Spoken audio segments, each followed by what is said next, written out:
asked tonight to talk. We are recording your session. You gave us Okay. permission to do that, so we are recording it so that it'll be available for people who aren't able to attend but want to watch it later. And for people who are coming on, it helps if you keep your computer muted. That way there's not that background noise and it's quieter for us. And if you will put any of your questions in the chat box, then Dr. Watts can answer those at the end of his presentation. Do you want to do anything before I introduce you? No, let's hope we're set. How about that? Okay, I will go ahead then with the introduction. I'm really excited that Dr. Watts is with us tonight. He is the director at the Center for Conservation Biology. I respect that organization and Dr. Watts highly. Your dues help fund that in a small amount, but I appreciate the fact that we can help the center in some way. Dr. Watts even as a child, was interested in birds, and he began watching them and studying them since childhood. He's got a BS in biology at Virginia Tech, an MA from William and Mary in biology, and a PhD in ecology from the University of Georgia. He has very broad research interest. I always send out the center's newsletter when it's published, and I hope that you have taken the opportunity to go to their website and read some of the research and look at some of the things that they're doing.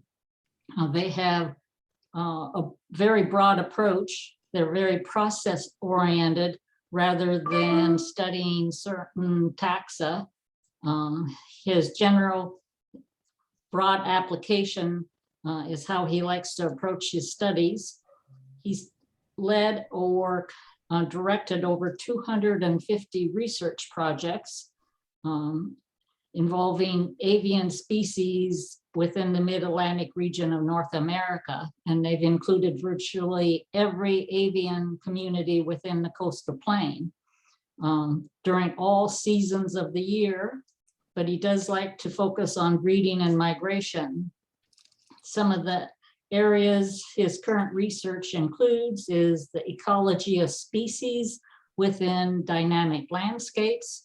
Examples of that are water bird nesting on barrier island beaches, species such as kingfishers and swallows that require exposed banks for nesting, and species that require fire-maintained habitats.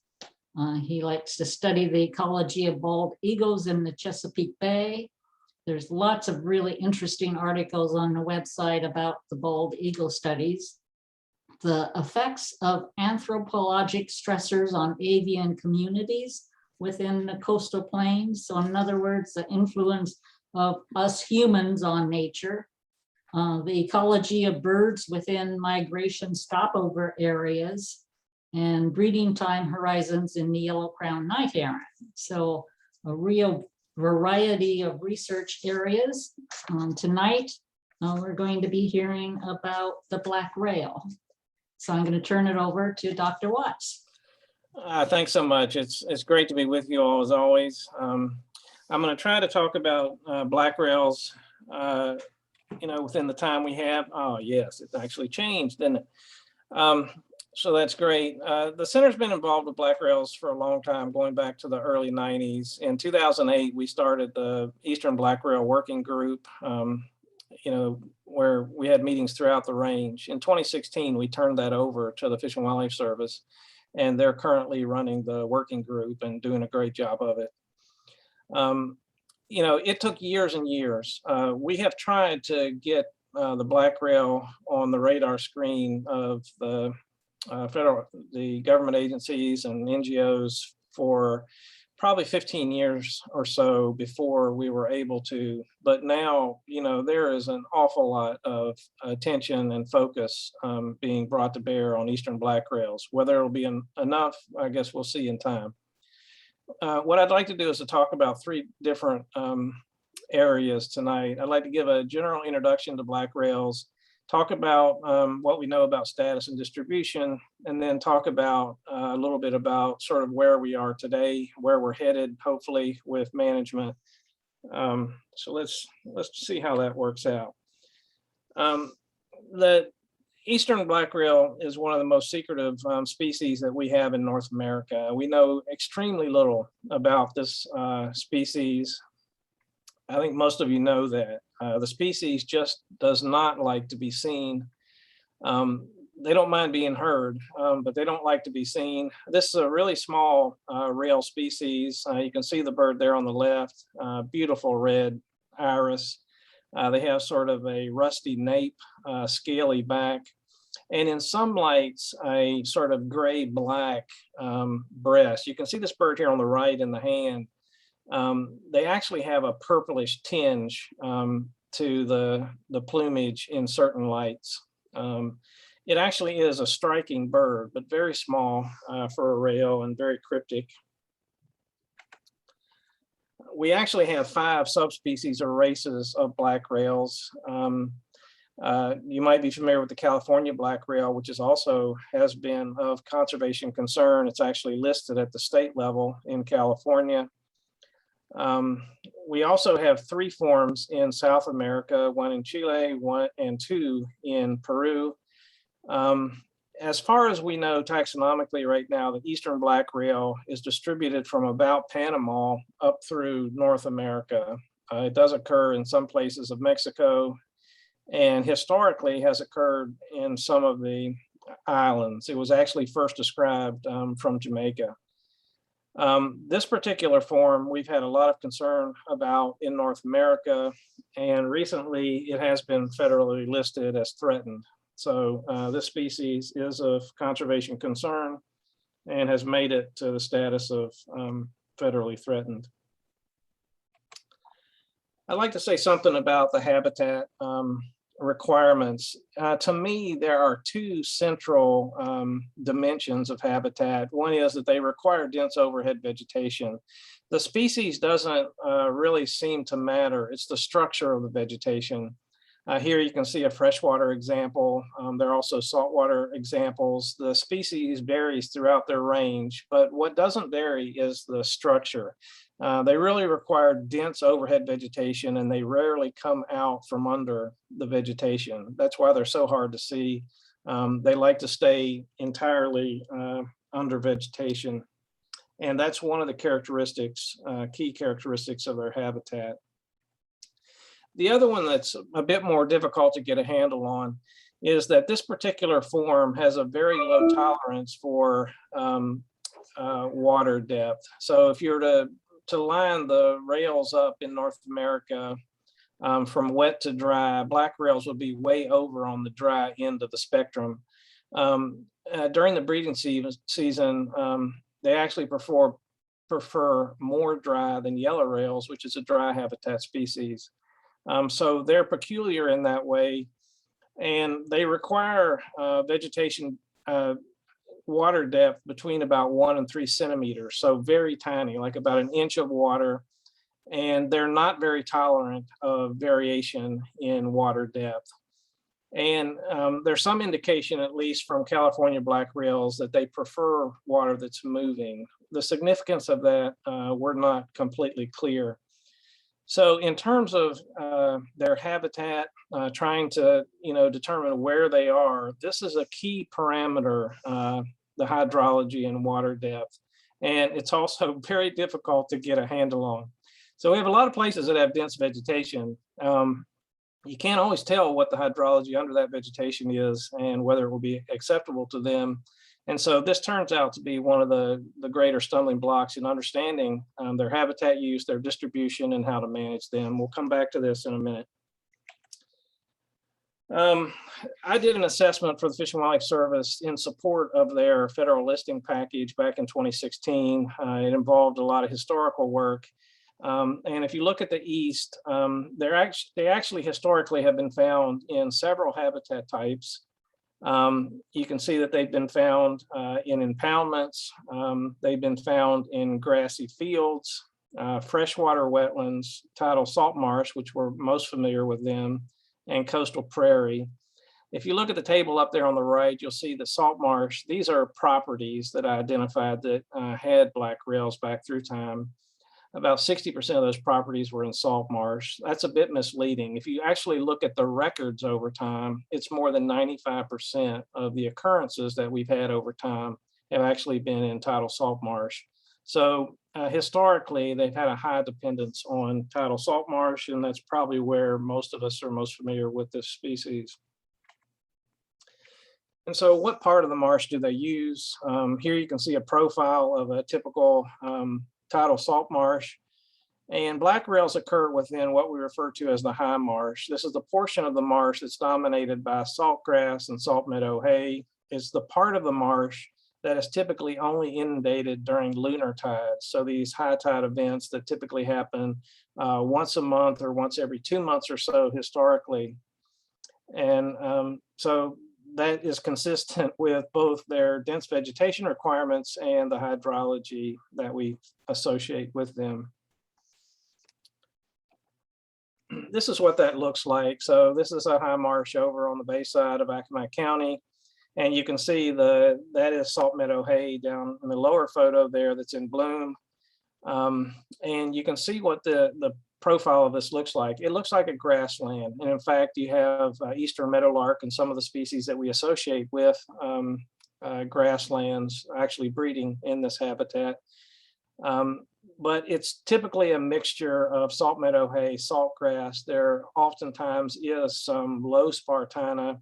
You can see some scattered saltbush there. And if you look back to the back of the image there, you can see some black needle rush that blends into the maritime forest. So it's typically in the upper part of the high marsh where we have historically had black rails in the tidal salt marsh. Another habitat that we have historically had them and currently do is in impounded areas. The real classic case of this and the one that is still occupied today is at Bear Island Wildlife Management Area in South Carolina below Charleston. And this is a series of impoundments that were historic rice plantation areas. These particular impoundments are tidally influenced. The great thing about them, though, is that they are fed by tides, but they have control gates that allow them to moderate the tidal amplitude. And we'll see why that's important in a minute. This site is still occupied, and it's one of the most important areas on the lower Atlantic coast now. And it is being, parts of it are being managed specifically for black rails now. They also occur in freshwater wetlands. This is actually inland. These are images from Oklahoma. You can see these upper two ones are actually the outfalls from farm ponds or reservoirs that create marshes. There's a low depth flowing water through these. The one down on the lower right there is actually a swale wetland within a pasture area. So all three of these particular sites were occupied by black rails. One of the more unusual habitats, at least for us up to the north, are coastal prairie. This particular habitat occurs in coastal Texas, extends up into western Louisiana. It occurs along the Gulf Coast of Florida and in South Florida. So areas around the Everglades have this type of habitat. It's a dry prairie. In places, it can be tidally influenced in extreme lunar tides. And lastly, they also occur in grassy fields. That image up there to the left is actually in Shenandoah Valley.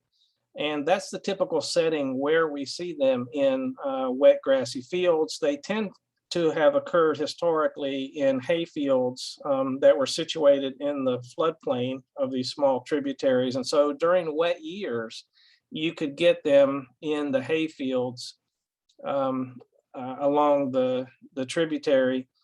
But it tends to be episodic. In dry years, you don't get them. In wet years, we have had records of them in these weedy fields.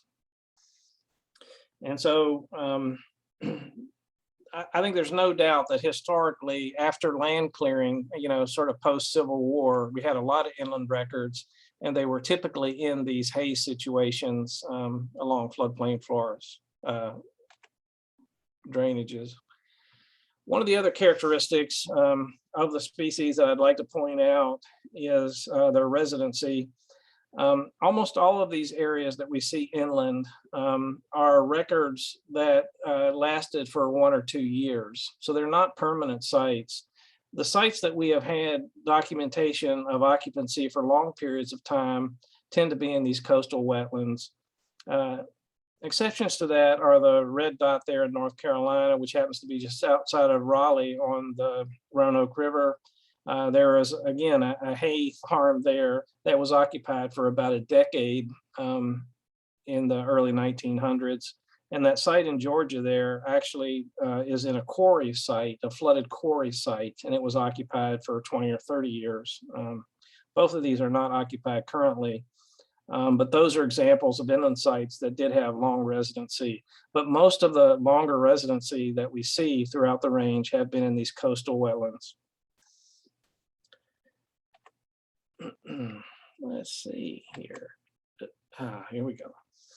And so, you can think about these inland sites as being ephemeral occurrences in these wetlands where only during certain years do they meet the requirements of black rails. And habitat mates that we might think of showing this same pattern are Henslow sparrow up on the left, or sedge wrens down on the right, or for those of us that are older, short-billed marsh wren on the lower right. These three species show similar patterns in that they occur in ephemeral wetlands where the conditions are only right periodically. They may be right for 3 or 4 years, but then there's typically a period when they're not occupied. And so these species, have to be searching through the inland landscape for sites that are meet their requirements. All right, I'd like to say something about the status and distribution and how that's been changing and why. This is a map that I produced of the range for the assessment. And this shows the historic range of eastern black rails. They actually occurred from the Atlantic and Gulf Coast all the way across to the foothills of the Rockies, those big counties that you see out there in Colorado. That's where we had populations along the Arkansas River or the Cimarron or the Red Rivers. These are fairly dry landscapes with rivers running through them, and the marshes associated with those had black rail populations. A couple of them still do. Some other notable places right there at the lower end of Lake Michigan, you can see there outside of Chicago, was a vast marsh complex, which is now an industrial site. It's all been drained. Those were the Calumet marshes that were just spectacular, always claimed historically to be some of the most spectacular marshes on the continent. They are a little fragment of themselves now. Notably, you'll see there's an absent there along the spine of the Appalachians. We really don't have many historic records up in elevation along the Appalachians. They tended to occur in the Piedmont and coastal plains or in the Midwest out to the Rockies. How has that changed? So the map there on the left shows historic records from 1836 to present. The other map there shows 2011 to 2016. And so we've had a contraction of the range over time, although a lot of those inland records were fairly early on. They were late 1800s, early 1900s when we had this post-Civil War clearing. And now that we've gone through secondary succession, much of that habitat is now in forest.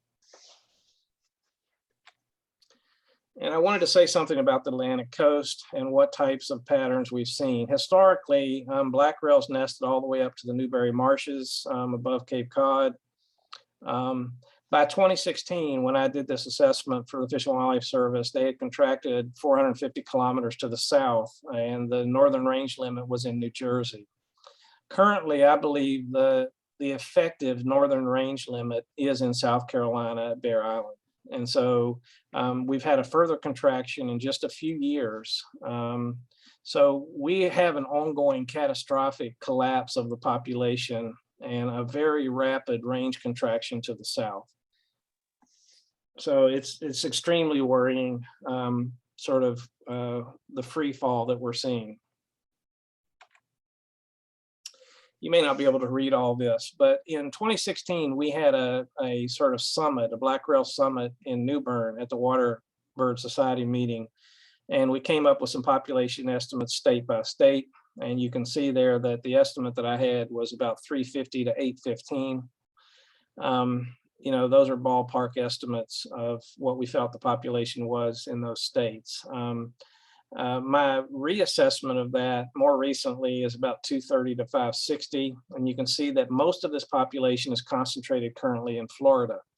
And the more that we work down in Florida, we've been working down in Florida for the last 3 years. The more area that we work in Florida, the more I am rounding that down. You know, originally we had hoped that it was more than 500. I believe it's closer to 200 now in Florida.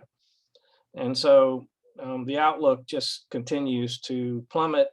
I think in not that many years outside of South Carolina, we probably won't have a coastal population except in Florida, Western Louisiana, and coastal Texas. And the reason is, I guess we'll get to in just a minute. So, you know, what's causing the decline that we've seen? In my mind, there's been 3 different periods of decline with different drivers. And, you know, the first of those, you know, sort of transitioned over about 1930. And since about 1990, we've had another transition over to the last period. And we continue to be in that period. And here's an example of the marsh reclamation. You may or may not know that in the late 1800s, early 1900s, the federal government actually paid landowners to convert marshes over to farmlands and other uses. They felt like marshes weren't of value. And so we actually subsidized the conversion of hundreds of thousands of acres at that time. If you look at Bowash map on the right there, we actually had black rails at one time on the Charles River in Boston. We had them on Jamaica Bay outside of Brooklyn in New York City. We had them in South Philadelphia. We had them in Baltimore. We had them just outside of Washington. All of those areas where they occurred have now been filled and drained. And so those habitats have been converted. The image up to the left there is actually in Southeast Philly. And that is when they were putting the levee in to drain the extensive marshes in Southeast Philadelphia. This site now is an industrial complex, including Philadelphia International Airport. All that complex at one time was extensive marsh off the Delaware River. In fact, part of that extensive marsh was owned by Dr. Thomas Rowan. That name is important because, you know, prior to 1836, we did not know that black rails occurred on the continent. He had a hay farm, and some of the workers came on to black rails and captured a couple of birds live and some young and brought to him these birds. He didn't know what they were. He took them to Tish and Peel, and Peel created specimens and sent those specimens in the fall of 1836 to Audubon. That was the first record of black rails in North America, and they were the basis of Audubon's plate on black rails. So that farm, which is where black rails were originally described, is now under an industrial park. It was converted here in South Philadelphia. When we get to about the 1930s, the marsh reclamation had ended, and we move into a period that I'm referring to as marsh modification. And this really was associated with the mosquito wars that we started at this time. What you can see there on the upper left is marsh ditching. And those people were actually associated with the work program during the Depression. So they were part of the CCC or Make Work program. And during a single year in the early 1930s, they cut 10,000 miles of mosquito ditches in the marshes of New England. And that drained many of the marshes and changed the hydrology.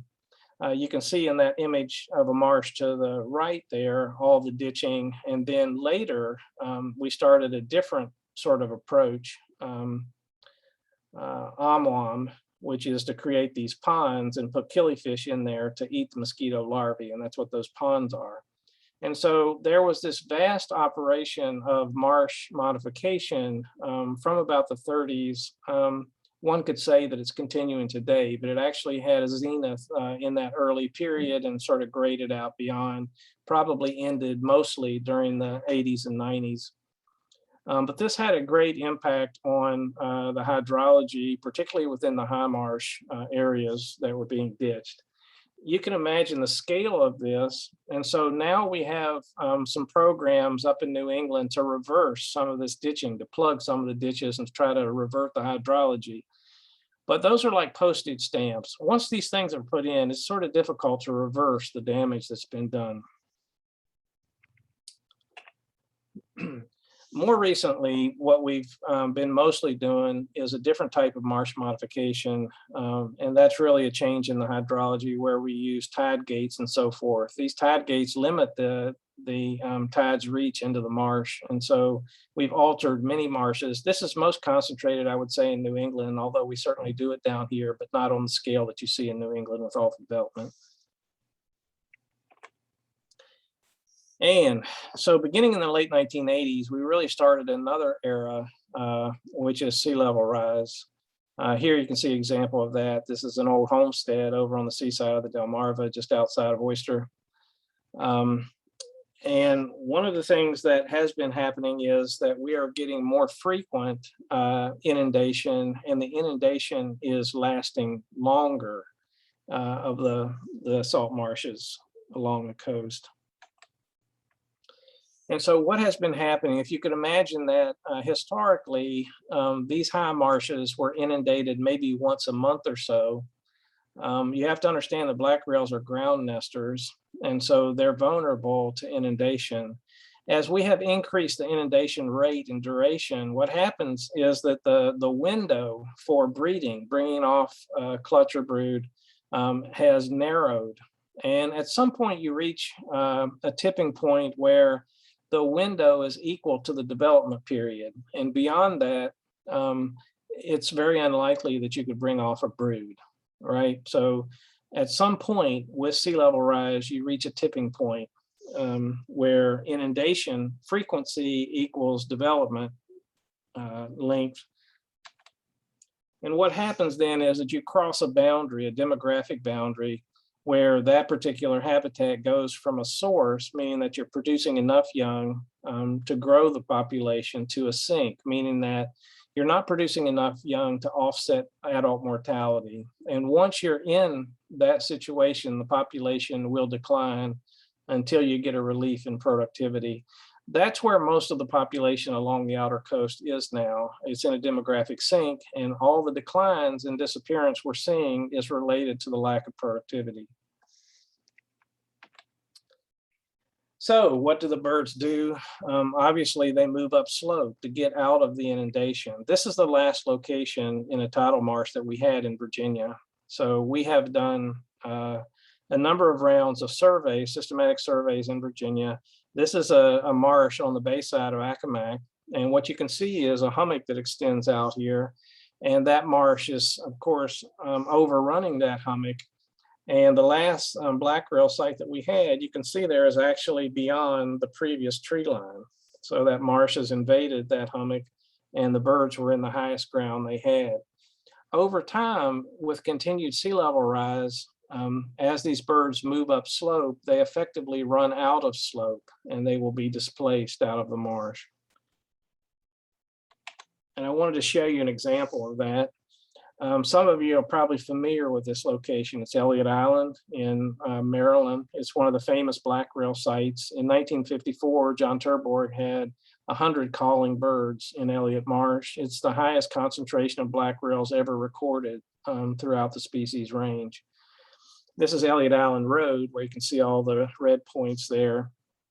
Beginning in 1990, Dave Brinker laid out points on Elliott, but also elsewhere in coastal Maryland to survey for rails, including black rails. And these were occupied points along Elliott Island Road in 1990. If you move to 2007, when these areas were resurveyed, you see two things. One is that there's a decline in the number of occupied sites, but the other thing you see is that there's a pattern toward moving upslope toward the uplands, which are to the north of this image. And then in 2014, there were no longer any birds remaining on Elliott Island. So in a fairly short period of time, from the 1950s, this decline actually began to show itself during the 1980s. So over a really short period of time, we've gone from having the highest concentration of this species to having none. Another example of this is over in Chincoteague Bay. So this is the northern end of Chincoteague Bay in Maryland. So the town of Chincoteague is down here at the bottom in Virginia. And here you can see a similar chronosequence where there was quite a few birds on points in 1990. And by the time we get to 2014, only a couple of points are remaining. And so in terms of coastal Maryland, right now, today, we don't have any pairs that we know of. We don't have any pairs in New Jersey. New Jersey was one of the Northeast strongholds for black rails up until about 5 years ago. Delaware also supported quite a few black rails. There are none left there. There are none left in Maryland. The last one in Salt Marsh that we had in Virginia was in 2014. Bill Williams had a calling male on Craney Island in the summer of 2017. That probably was an unmated male, but very significant detection, and there hasn't been one there as far as we know since. So we have not had a confirmed record in Virginia for a few years now. This past season, we did extensive surveys in the Shenandoah Valley, and we also resurveyed Chincoteague Refuge with no detections. One of the other things that we are seeing, in addition to the inundation change, is that the marshes are actually shifting in response to the inundation. This is Saxes Marsh. Saxes Marsh became the center of black rail activity in Virginia throughout the 1980s and 1990s, with a high detection of 25 calling birds in the 1990s. And this is Saxes Road that I'm sure you're familiar with. We looked at the vegetation changes between 1994 and 2010 within areas that previously supported black rails. And one of the things that you'll notice there when you look at the high marsh is that in 1994, high marsh within these areas accounted for almost 20%. And by 2010, it was down below 5%. So it's not just that the inundation is changing. The high marsh, which this species depends on, is being squeezed. All right, let's see. Yeah, yes. And so in terms of Virginia, if we look back in time and we look more recently, there were a number of inland records. We had them around Tech in the farm fields there. So in the 1930s, 40s, and 50s, there were a number of records in the inner Piedmont and along the western shore, eastern shore, and more recently in the 20s period, we had a number of occurrences in Northern Virginia. It's interesting that, there were a number of occurrences on the seaside of the Delmarva in the 30s, 40s, and 50s. We did not know that they occurred in the Bayside marshes. It's likely that most of the seaside birds were gone by the end of the 1970s. We discovered the birds around 1980 in Saxes and some of the other areas and it became the sort of bayside marshes in Accomack became the stronghold more recently before the most recent decline. So we have had a number of examples of inland use in Virginia. I'd like to say something now. So we've had catastrophic declines, including Virginia, and we've had a lot of extirpation over a very large portion of the range. I'd like to say something now about sort of where we are in the management community and what we're trying to do, to slow the decline. And I'd like to get back to, I should say from the outset, that although the outer coastal tidal marshes have been a stronghold throughout history, the management community has pretty much at this point turned our back on the tidal salt marshes. In the early period of the working group, we discussed many different options for trying to manage the tidal salt marshes. At this point, it's pretty clear that we are not going to be effective at managing in tidal salt marshes.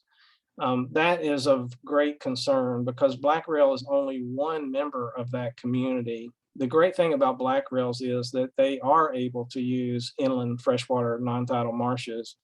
Some of the other species, an example would be salt marsh sparrow, is completely tied to the tidal salt marsh. So the outlook for salt marsh sparrow is very grim over the next 10 to 20 years because of sea level rise. At any rate, we are looking inland in places where we have more control over the outcomes compared to these tidal marshes where we seem to have no control over climate change and sea level rise. One of the issues that we face inland is shown by this graph here. Black rails require a very narrow range. They have a very limited tolerance for water depth. And it doesn't take much of a rainstorm to blow through that. And so you get a lot of variation. This is and sort of how it is in South Florida, where we've been working recently. There is so much variation in South Florida in terms of water depth. You get one thunderstorm. It seems like that the hydrology is so complex in Florida. Somebody flushes a toilet in one place and the water goes up 10 miles away. It is all interconnected and very complicated. And so we have thought that one of the biggest challenges that we have is to be able to get a handle on the hydrology because it seems like it's the most constraining part of their habitat requirement. And so this is sort of the strategy here. So the natural variation of these, like we talked about earlier, these ephemeral wetlands are that they are aligned with black rail habitat requirements, either periodically or erratically, but certainly not consistently in many of these landscapes.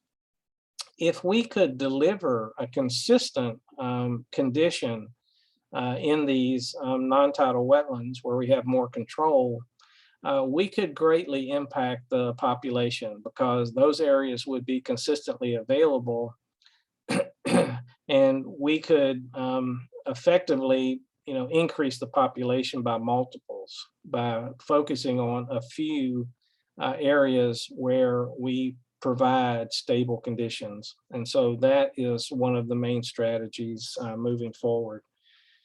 And so what's the problem? The problem is understanding how these different requirements come together. Black rails have been one of the most challenging species. The center has worked with a couple of hundred species in terms of management and so forth. This particular one is really challenging. That's why it's so interesting and so fun to work with. It's a major league challenge.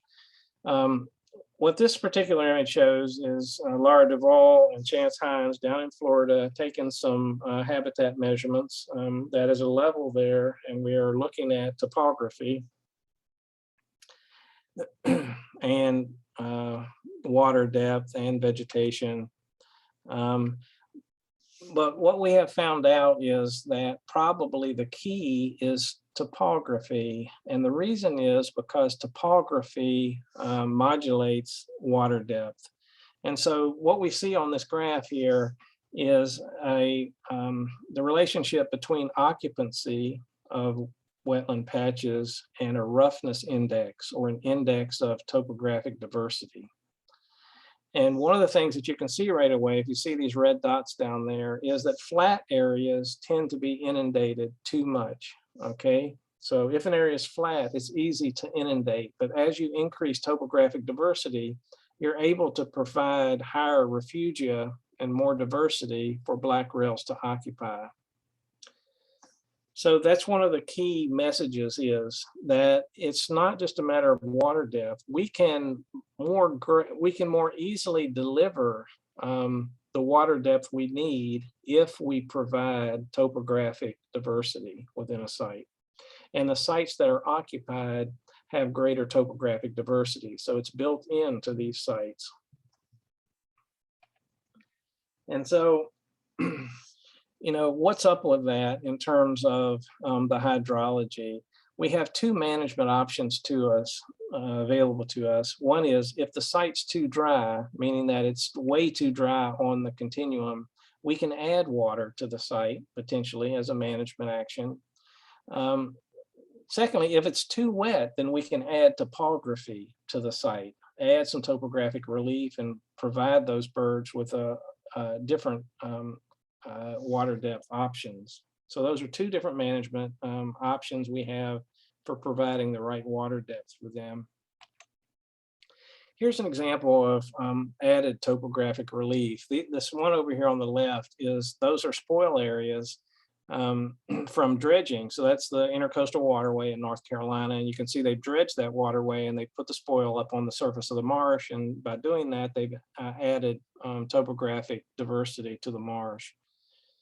This site on the lower right is actually in the Gulf Coast of Florida. And what you can see there are some ridges in the marsh. Those ridges are the result of a single tractor disc pass 30 years ago. So they just happened to disc this refuge. And now that point there is where a black rail pair is in this landscape. And so that's what I mean by providing diversity. There's different ways that you could think of doing this, but we need to mimic the sites that are occupied and expand on those in terms of providing the topographic roughness that they seem to need in order to escape deep water. In terms of adding water, this is a site in coastal Texas. That's a pump station there, and you can see the water on the left. So they're pumping water into a dry marsh to provide more water. And this particular site has been colonized by black rails after adding water. So in the drier sites, we have an option potentially of supplementing the water. A couple of issues that you run into when you do that is that slope matters and the water source matters. In areas with steep slope, let's say the inner Piedmont, places like that, it really requires a tremendous amount of water to create a wetland. So wetlands are much more easily created, as you might expect, in low relief or low slope landscapes. So that's something to consider in where to work. And the source matters.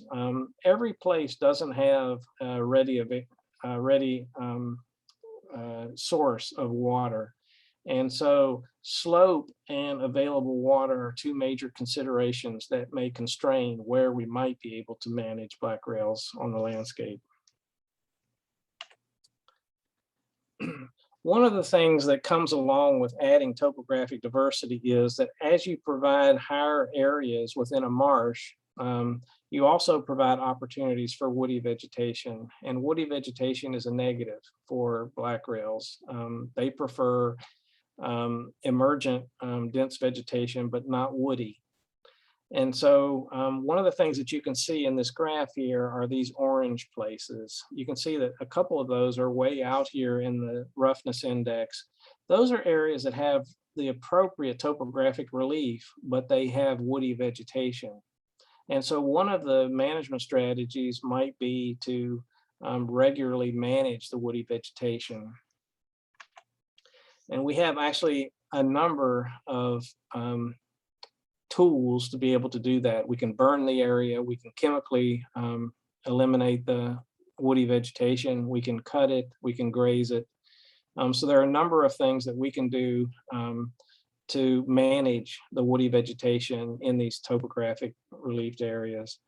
The other thing is, if the vegetation is too sparse, that's oftentimes, if there's enough water, that's typically a sign that grazing intensity is too high. And so we have options there. Here's an example of burning. You're probably familiar with this site. This is P Island. You can see the access road to the tower there. That's the road. This is a burn that they did last spring.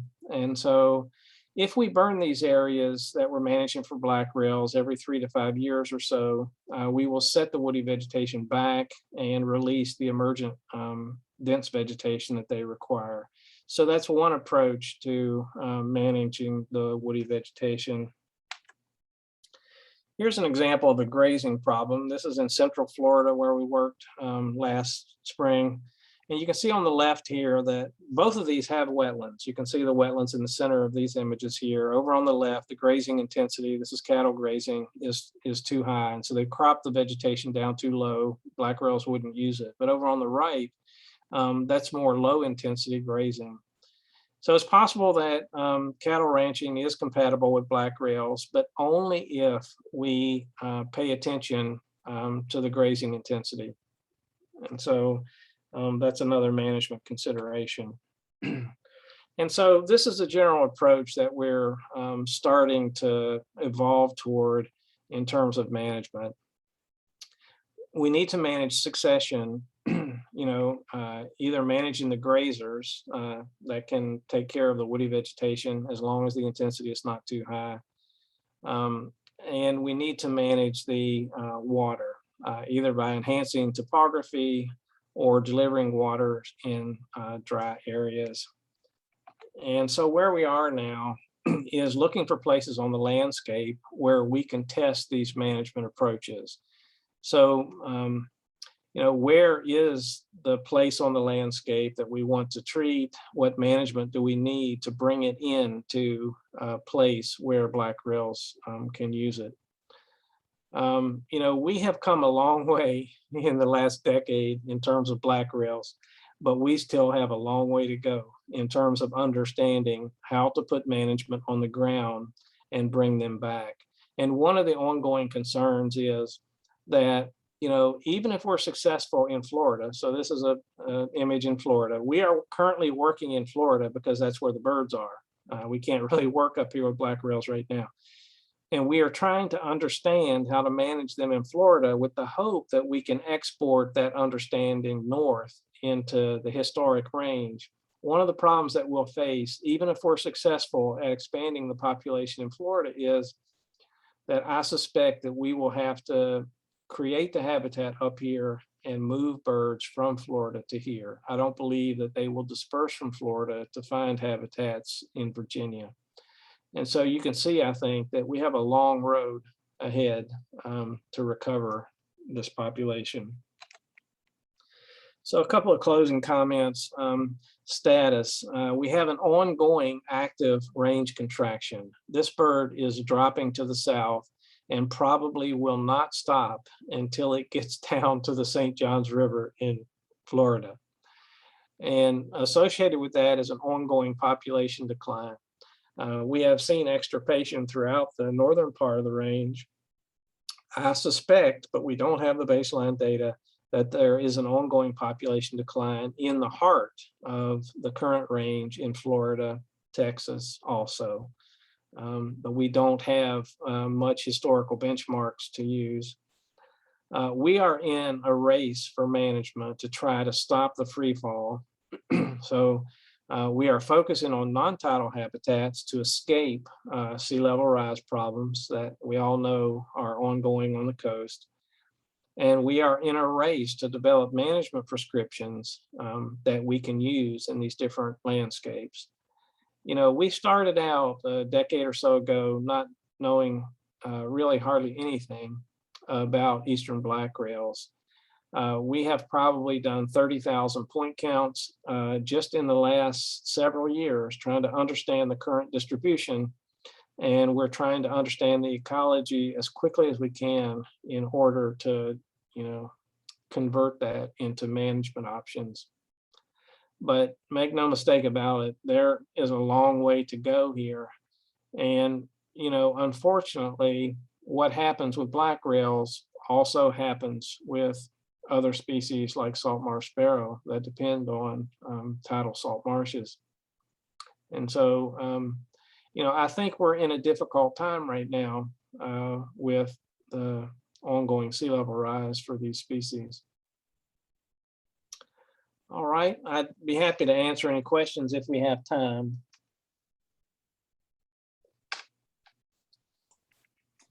Bryan, can you get the questions out of the chat box? Let's see.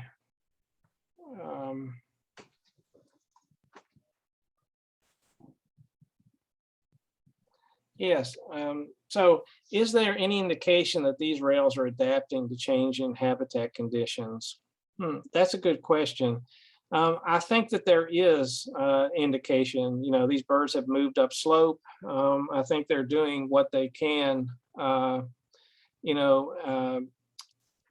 in the circumstances. Are they using a greater diversity of habitat, though, that they're going to have to do in order to overcome this? I don't see any evidence of that currently.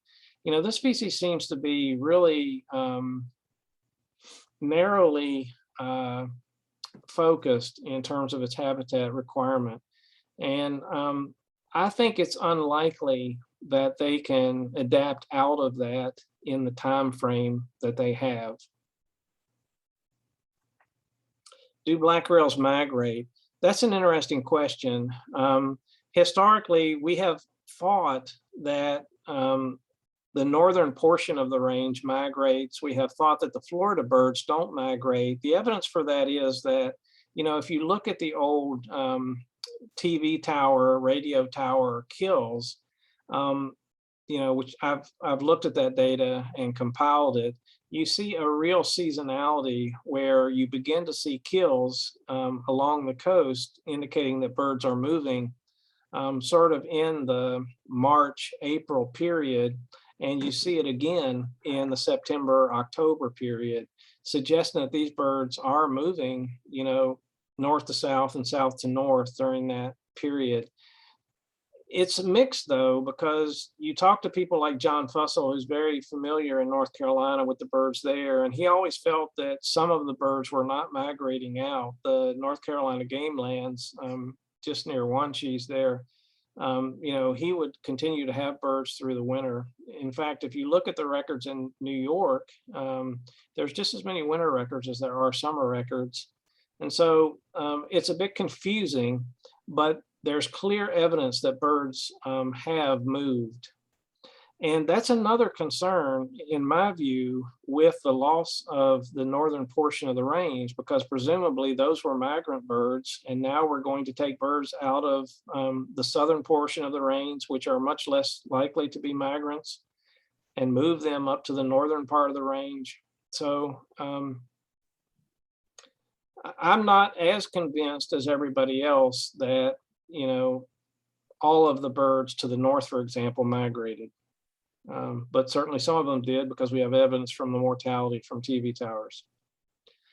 Do you face obstacles convincing localities to allow the mitigation efforts, like adding water or changing the topography, or is there more cooperation than expected?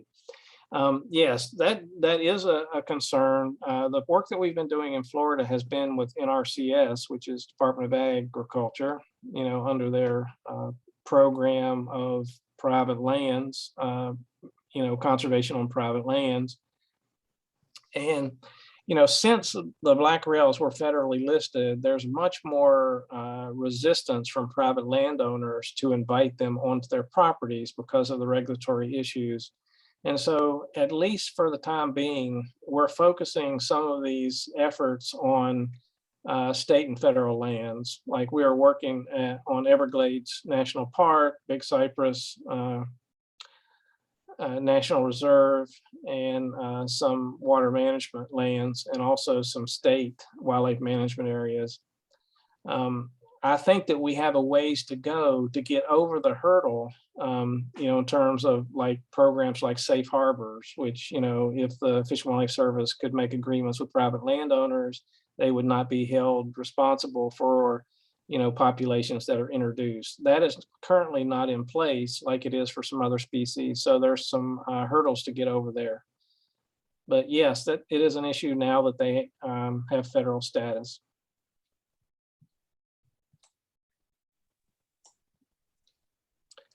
Have you heard of any interest in starting a captive breeding program for black rail, such as a zoo or a place similar to Sylvan Heights? There has not been a lot of discussion of that yet. But you might know that some of the other rare rails have been successfully bred in captivity. And so that is something that we may have to look at in the future. Once we understand how to create appropriate habitat, and we've proven that black rails will colonize managed habitat, then the next step would be, how do we recolonize these places to the north? And it may require captive breeding. It hasn't been done yet.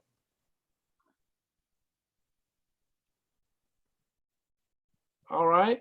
There's a question there, Brian, about are there sources of funding that you can tap into to accelerate your work? Well, funding is always an issue, and the center, that's a complicated issue. Yes, there has been more funding available for black rails in recent years, and there's been a major concerted effort by the states and other agencies to find out what's going on and to try to turn things around.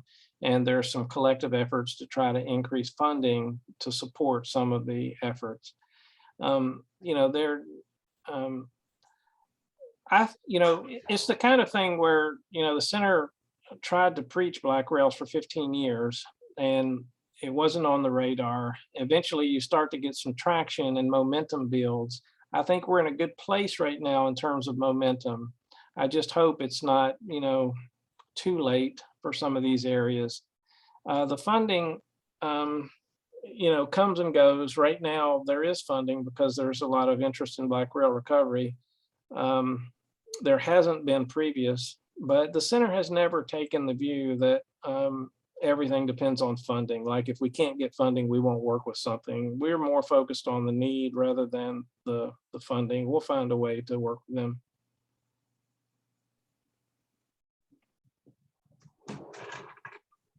How did you research the historic residence locations? Yes, that was a major effort. So I agreed to produce a status assessment for the Fish and Wildlife Service. That took months. We went through over 100 years of literature to locate reported or documented locations. We also went through all of the museums to look at specimen information.